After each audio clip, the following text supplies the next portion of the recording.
Good morning, student. Today we again discuss chapter 4, Basic Geometrical Ideas.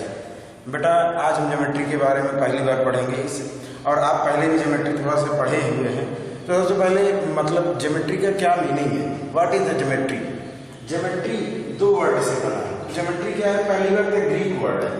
कैसा word है, Greek word है, और दो वर्ड से बना है, जियो और मेट्री। जियो का मीन है अर्थ, जियो का क्या मीन है अर्थ, और मेट्रिक जो होता है मेट्रॉन से बना है, और मेट्रॉन मीन्स मेजरमेंट। मेजरमेंट इसका मतलब क्या हो गया, अर्थ का मेजरमेंट, या ये कहिए अर्थ का मेजर का मतलब हम किसी जो भी शेप दिया रहेगा उसका मेजरमेंट किस तरह से करेंगे। यहाँ पे इस चैप्टर से हमें ये बताएगी कैसे हमारी बिल्डिंग बनती है, किसकी लेंथ कितनी चाहिए, कितनी ब्रेथ होनी चाहिए, कौन कितनी स्पेस लेता है, सारी चीज़ों का हम यहाँ डिस्कशन करेंगे। फिर से बताएं बेटा, ज्योमेट्री एक ग्रीक वर्ड है, ग्रीक से लिया गया है। इसके दो वर्ड से मिलकर बना है, ग्रीक और मेट्रिक, जियो और metric. Geo means earth, metric means metron. Metron का मतलब मेजरमेंट। तो अब शुरू करते हैं टॉपिक। पहला हमारा है पॉइंट। पॉइंट क्या होता है, पॉइंट का मतलब हम पेन पेंसिल या किसी भी शार्प पॉइंट से अगर कहीं पे ऐसे रख दें वो एग्जैक्ट लोकेशन होता है। क्या होता है, एग्जैक्ट लोकेशन। पॉइंट क्या होता है, exact location. Point is exact location. Exact location का मतलब ऐसे माइंड मार्कर लिया था और ऐसे यहाँ पर, ठीक है। तो अब इस जो एक पॉइंट, इसी को हम क्या कहते हैं, पॉइंट कहते हैं। इसे किसी कैपिटल लेटर से लिखा जा सकता है, कैपिटल लेटर कोई भी ले लेंगे, समझ गए, ए टू जेड में कोई भी लेटर ले सकते हैं। अब जो पॉइंट होता है इट हैज नो लेंथ, इसकी ना कोई लेंथ होती है, नो ब्रेथ, कोई ब्रेथ भी नहीं होती, नो हाइट, नो हाइट। इसका मतलब क्या हो गया, ना इसमें कोई लेंथ होती है, ना कोई ब्रेथ होती है, ना कोई हाइट होती है। ये केवल एक एग्जैक्ट लोकेशन है, एग्जैक्ट लोकेशन है। क्लियर हो गया होगा। और कैसे हम किसी पेन से, किसी पॉइंट पेंसिल से, किसी कंपास से, किसी भी चीज से पॉइंट को ऐसे इंडिकेट करते हैं और उसको कोई लेटर लिख दें, ए बी, आप कुछ भी लिख सकते हैं, जेड भी लिख दीजिए। उम्मीद है क्लियर हो गया होगा। सेकंड आता है हमारा लाइन सेगमेंट। क्या आता है, लाइन सेगमेंट। लाइन सेगमेंट का मतलब आपने स्केल तो देखा ही होगा बेटा, क्या देखा है, स्केल या कोई इस तरह की चीज है उसको देख लीजिए, जिसमें क्या है, दो एंड पॉइंट है ना, एक तरफ ए है दूसरी तरफ ए, मतलब इसका अंत है, एक तरफ से शुरू है दूसरी तरफ से खत्म है। इसका मतलब क्या होता है, लाइन सेगमेंट होता है जिसकी दूरी निश्चित होती है, मतलब it has a definite length, it has a definite length. पहली बात क्या होगी, डिफिनिट लेंथ, और दूसरी बात क्या होगी, इसमें दो एंड पॉइंट हो गए, एक इस तरह से, एक इस तरह से। तो कितने एंड पॉइंट हो गए, दो एंड पॉइंट हो गए। और जब कोई चीज निश्चित होगा तो उसे नापा जा सकता है। इसी तरह से मान लीजिए हमने एक डायग्राम ले लिया, यहाँ पे ए लोकेट कर दिया, यहाँ पे बी, तो ये लाइन सेगमेंट ए बी हो गया, और उसके ऊपर एक ऐसे प्लेन लाइन खींच देते हैं। अब आप कहेंगे क्या सर जी हम इसे ए बी ही लिख सकते हैं, नहीं, आप इसे बी ए भी लिख सकते हैं, और हम इसकी लंबाई को मेजर कर सकते हैं, ठीक है। क्या है लाइन सेगमेंट, एक पार्ट ऑफ लाइन है, पार्ट ऑफ लाइन का, लाइन का कोई एक हिस्सा, मान लीजिए कहीं ऐसे लाइन, अभी लाइन के बारे में डिस्कस होता है, ऐसा कोई पॉइंट है और यहाँ पे इस तरह से लिया गया है, तो अगर मान लीजिएगा तो इसकी दूरी हम मेजर कर सकते हैं, लेकिन लाइन जब पढ़ाएंगे भी तो बताएंगे। क्लियर हो गया होगा। थर्ड पॉइंट है हमारा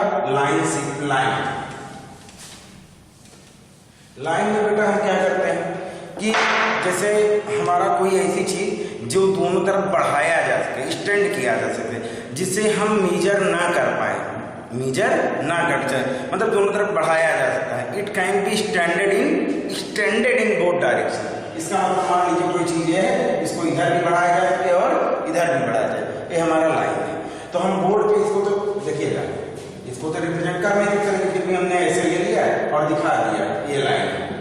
जब इसको दिखाया नहीं जा सकता तो इसका कोई एंड पॉइंट नहीं होगा, मतलब इसमें क्या हो गया, it has no end point, it has no end point. पहली चीज तो एंड पॉइंट नहीं होगा। दूसरा, it can be standard in both direction, extended in both direction. Any problem? ठीक है। और इसको कैसे रिप्रेजेंट करते हैं? एपी और दोनों तरफ क्या एरो, एरो का मतलब ये है इसको इधर भी बढ़ाया जा सकता है और इसको इधर भी बढ़ाया जा सकता है। क्लियर हो गया होगा? अब बेटा एक पॉइंट यहाँ मिसिंग है, रे। रे में क्या था? आपने एरो देखा है ना, एरो को देखा है ना, एक तरफ क्या होता है, आपने सीरियल महाभारत रामायण इन चीजों में देखे होंगे, तो देखे होंगे जो बाण चलता है, जो एरो होता है, एक तरफ ऐसे होता है, एक तरफ तो इसका एंड पॉइंट है, इसी एंड पॉइंट को, मतलब इसमें कितने एंड पॉइंट होते हैं? 1 एंड पॉइंट होते हैं, 1 एंड पॉइंट होते हैं, और दूसरी तरफ एरो होता है। तो किसी की लेंथ छोटी होती है, किसी की लेंथ बड़ी होती है, या इसे कहो, इसे स्टैंड किया जा सकता है, इसे स्टैंड किया जाता है। इसी एंड पॉइंट को क्या कहते हैं? इनिशियल पॉइंट भी कहते हैं, इनिशियल पॉइंट भी कहते हैं। ओके, नेक्स्ट है चौथा, पैरेलल लाइन। पैरेलल लाइन का मतलब समझते हैं, जैसे आप एक रूम देख लीजिए या कोई भी चीज ले लीजिए, जिसके दोनों कोनों को, कार्नर को ले लीजिए और जिसको दोनों तरफ बढ़ाएं तो कभी आपस में ना मिले, कभी आपस में ना मिले। या स्केल आपने देखा है, ऐसा होता है, ठीक है? तो इसकी क्या होती है? दोनों लाइन कभी आपस में मिलती नहीं, और इनके बीच की दूरी क्या होती है? हमेशा बराबर। अगर 4 मीटर है, ये भी कितना होगा? 4 मीटर। या ये कहिए 2 or more line segment when draw they never meet and any point are known as parallel line. और लेकिन खास बात क्या होनी चाहिए? ना मिले, लेकिन इनके बीच की दूरी हमेशा बराबर होनी चाहिए। जैसे अगर 4 मीटर यहाँ है तो 4 मीटर यहाँ भी होना चाहिए। इसी तरह से हमारा इंटरसेक्ट का अंत है ना, आपने सीजर देखा है, सीजर देखा है, लेटर एक्स को देखा होगा, जो एक दूसरे को ऐसे कट करते हैं, ऐसे कट करते हैं, मतलब 2 या 2 से लाइन सेगमेंट जो किसी पॉइंट पे कट कर दे उसे इंटरसेक्टिंग लाइन कहते हैं। क्लियर हो गया? अब इसके बाद हम पॉलीगन की बात करते हैं। किसकी बात करते हैं? पॉलीगन। पॉलीगन क्या चीज होता है? अभी पॉलीगन में पहले एक चीज और देखो, लाइन क्या होता है? ये हमारा स्ट्रेट लाइन हो गया, और जो ऐसे ऐसे बने ये हमारा क्या होगा? कर्व हो गया। मतलब जो सीधी लाइन न ड्रा किया जाए उसके हमारा कर्व। कर्व 2 तरह का होता है, ओपन कर्व और क्लोज कर्व। ओपन कर्व और क्लोज कर्व। ओपन कर्व क्या है? जैसे ऐसे ऐसे किया गया, ऐसे किया गया, ऐसे है खुला हुआ। और क्लोज कर्व क्या है? जो बंद हो जाए, मतलब ऐसे करके एक जगह बंद हो गया, ये हमारा क्लोज कर्व है। अब आता है पॉलीगन। पॉलीगन क्या चीज है? पहली बार हो सकता है नाम आपने सुना हो। जैसे हमने अपना रूम देखा तो चारों तरफ क्या है? दीवारों से घिरा हुआ है और बंद है। मतलब ऐसा भी कोई diagram, close bounded diagram, close bounded, close माने बंद, बाउंडेड डायग्राम, बंधा हुआ डायग्राम माने कोई चित्र, ऐसा कोई डायग्राम जो पूरी तरह से एक लाइन सेगमेंट एक दूसरे से मिले हों, उसे क्या कहते हैं? पॉलीगन कहते हैं। जैसे सपोज करो आपका एक डायग्राम, ये तीनों साइड मिले हुए हैं तो ये पॉलीगन हो गया, ये पॉलीगन हो गया। तो इस चैप्टर में बेटा जितने भी रिलेटेड टर्म थे हमने सब पे डिस्कस कर दिया है। अब अगर आपसे कोई कहे एक दो बात और बताने को कहे, देख लीजिए।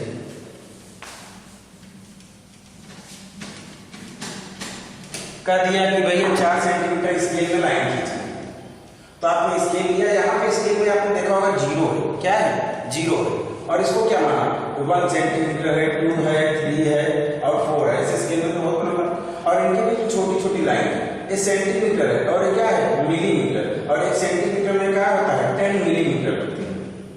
तो आप जब भी स्केल से मेजर करना चाहते हैं, पहली चीज तो स्केल को सीधा रखते हैं, दूसरी बात हम 0 से स्टार्ट करते हैं। कहाँ से स्टार्ट करते हैं? 0 से। हम इसी पे अपना रखे और यहाँ तक पहुंच गए और मेजर कर दिए, तो ऐसे एक लाइन ड्रा कर दीजिए। और इसको कोई नाम ले लिए, इसका नाम P ले लिए, इसका नाम Q ले लिए, ये हमारा 4 मीटर का 4 सेंटीमीटर का हो गया, तो PQ बराबर 4 सेंटीमीटर। उम्मीद है कि समझ में आ गया होगा। इस चैप्टर के बारे में अगर आपको कोई दिक्कत हो तो फिर से हमें कमेंट करके पूछ लीजिएगा। ओके।